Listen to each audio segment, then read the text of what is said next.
Hello, welcome back to Roshni's vlogs. അപ്പോൾ എല്ലാവരും സന്തോഷത്തോടെ ആരോഗ്യത്തോടെ ഇരിക്കുന്നതെന്ന് വിചാരിക്കുന്നു. ഇന്ന് വിഷുവല്ലേ, വിഷുവിൻ്റെ ആശംസകൾ നേരുന്നു. എല്ലാവർക്കും ഐശ്വര്യപൂർണ്ണവും സമ്പൽ സമൃദ്ധവും ആരോഗ്യകരവുമായിട്ടുള്ള അടിപൊളി ദിനങ്ങൾ മുൻപോട്ടുണ്ടാവട്ടെ എന്ന് ആശംസിക്കുകയും പ്രാർത്ഥിക്കുകയും ചെയ്യുന്നു. അപ്പോൾ നമുക്ക് നമ്മുടെ വീഡിയോയിലേക്ക് പോകാം അല്ലേ. അപ്പം നമ്മുടെ സിറ്റൗട്ടിലുള്ള ചെറിയൊരു ഗാർഡൻ ഏരിയ ആണ് കേട്ടോ. വലിയ കാര്യമായിട്ട് ഗാർഡൻ എന്ന് പറയാനൊന്നുമില്ല. കുറച്ച് മണി പ്ലാന്റും കുറച്ച് ഗ്രീൻ ലീഫുകൾ മാത്രമുള്ള ഒരു കുട്ടി ഗാർഡൻ എന്ന് പറയാം കേട്ടോ. അവിടെ വേറെ പൂക്കളൊന്നും ഉണ്ടാവില്ല. ഞങ്ങൾക്ക് ഇതുപോലെയുള്ള പച്ചിലകൾ മാത്രമാണ് ഉണ്ടാവുക.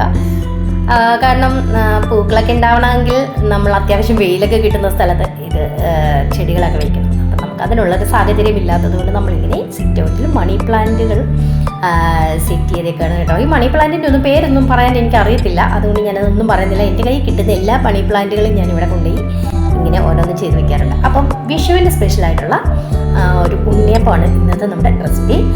ആവശ്യമായ ഇൻഗ്രീഡിയൻസ് എന്തൊക്കെയാണെന്ന് ഇങ്ങനെ ഒറ്റത്തിൽ കാണിച്ചു തന്നിട്ട് കാര്യമില്ലല്ലോ, ഞാനത് ആഡ് ചെയ്യുമ്പം പറയാം കേട്ടോ. ഇത് ബേക്കിംഗ് സോഡയാണ് കേട്ടോ. അപ്പം ഞാൻ ഈ നമ്മുടെ ഉണ്ണിയപ്പത്തിൻ്റെ കൂട്ടിലേക്ക് ചേർക്കാൻ വേണ്ടിയുള്ള കുറച്ച് തേങ്ങ ഒന്ന് ഫ്രൈ ചെയ്തെടുക്കുവാണ് കേട്ടോ. അപ്പം അത് നെയ്യിലാണ് ഫ്രൈ ചെയ്തെടുക്കുന്നത്. അപ്പം നെയ്യൊന്ന് മെൽറ്റായി വന്നു കഴിഞ്ഞ് നമ്മുടെ വീട്ടിൽ ഉണ്ടാക്കിയെടുത്ത നെയ്യാണ് കേട്ടോ. അതിലേക്ക് നമ്മൾ ചെറുതായിട്ട് കട്ട് ചെയ്ത് വെച്ചിരിക്കുന്ന തേങ്ങ ഇട്ട് നല്ലതുപോലെ ഫ്രൈ ചെയ്ത് എടുക്കുകയാണ് കേട്ടോ ചെയ്യുന്നത്.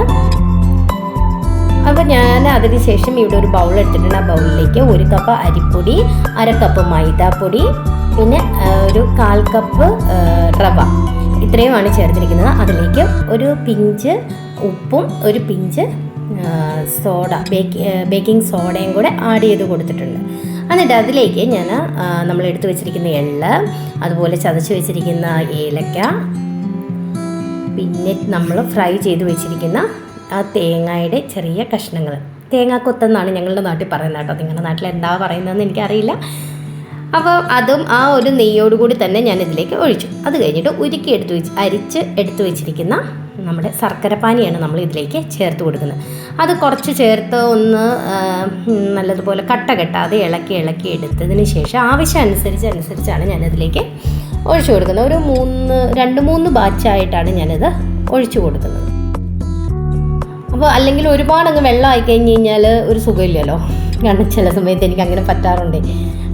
അപ്പം കുറച്ചധികമായി പോകും വെള്ളം, ഇങ്ങനെ ഈ ഒരു ശർക്കരപ്പാനി അധികമായിട്ട് പോകും കേട്ടോ.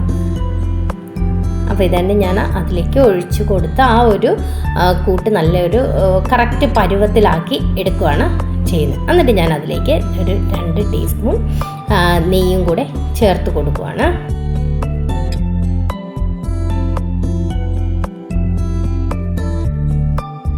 ഇനി ഞാൻ ഉണ്ണിയപ്പത്തിൻ്റെ ചട്ടി എടുത്ത് അടുപ്പിൽ വെച്ച് ആ ചട്ടി ചൂടായി വന്നപ്പോഴത്തേക്ക് അതിനകത്തേക്ക് ഞാൻ ഓയിൽ ഒഴിച്ചു കൊടുത്തു കേട്ടോ.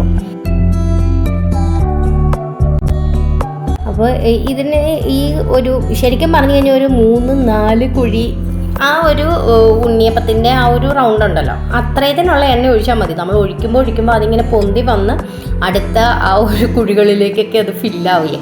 അപ്പോൾ അങ്ങനെ ചെയ്താലും നമുക്ക് ഒരുപാട് എണ്ണയൊക്കെ ഉപയോഗം കുറയ്ക്കുകയും, കാരണം ഒന്ന് ഫ്രൈ ചെയ്ത് വെച്ചിരിക്കുന്ന എണ്ണ നമ്മൾ പിന്നെ ഉപയോഗിക്കില്ല. അപ്പോൾ അതുകൊണ്ട് പരമാവധി കുറച്ച് എണ്ണയൊക്കെ ഒഴിച്ച് ആവശ്യമനുസരിച്ച് ഒഴിച്ചു കൊടുക്കുകയാണെങ്കിൽ നമുക്ക് അത്രയും ബുദ്ധിമുട്ട് വരില്ല. അപ്പോൾ ഞാനിത് എല്ലാ കുഴികളിലേക്കും ഒരു ചെറിയ തവി അളവിൽ ഉണ്ണിയപ്പം ഒഴിച്ചു കൊടുത്തു. എന്നിട്ട് അതിൻ്റെ ഒരു സൈഡ് വെന്ത് കഴിഞ്ഞപ്പോൾ മറിച്ചിട്ട് കൊടുത്തു. അത് നല്ല ഫ്രൈ ആയി വന്നു കഴിഞ്ഞപ്പോൾ ഞാനിത് അടുപ്പിൽ നിന്ന് അതെടുത്ത് മാറ്റുകയാണ് ചെയ്യുന്നത്. ഒത്തിരി ഇട്ട് കഴിഞ്ഞാൽ കരിഞ്ഞു പോവില്ലേ, അല്ലെങ്കിൽ ഒരുപാടങ്ങ് മുരിഞ്ഞു പോകും, പിന്നെ അത് കടിക്കാൻ പോലും പറ്റാത്തില്ലാതെ വരും. അപ്പം നമ്മുടെ വീട്ടിലുള്ള സിമ്പിളായിട്ടുള്ള ഇൻഗ്രീഡിയൻസ് വെച്ച് വളരെ സിമ്പിളായിട്ട് ടേസ്റ്റി ആയിട്ട് വളരെ ഫാസ്റ്റായിട്ട് നമുക്ക് ഉണ്ടാക്കിയെടുക്കാൻ പറ്റുന്ന ഒരു ഉണ്ണിയപ്പത്തിൻ്റെ റെസിപ്പിയാണിത്. അപ്പോൾ ഒന്ന് ട്രൈ ചെയ്ത് നോക്കണം കേട്ടോ. അപ്പോൾ ഒരിക്കൽ കൂടി വിഷുവിൻ്റെ ആശംസകൾ നേരുന്നു. അപ്പം നിങ്ങളാരെങ്കിലും ഈ ചാനൽ സബ്സ്ക്രൈബ് ചെയ്യാതെ കാണുന്നുണ്ടെങ്കിൽ, നിങ്ങൾക്ക് ഇഷ്ടപ്പെടുകയാണെങ്കിൽ സബ്സ്ക്രൈബ് ചെയ്ത് സപ്പോർട്ട് ചെയ്യാൻ മറക്കരുത്.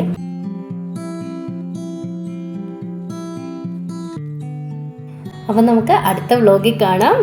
റെസിപ്പി എല്ലാവരും ട്രൈ ചെയ്ത് നോക്കുക. Okay, by.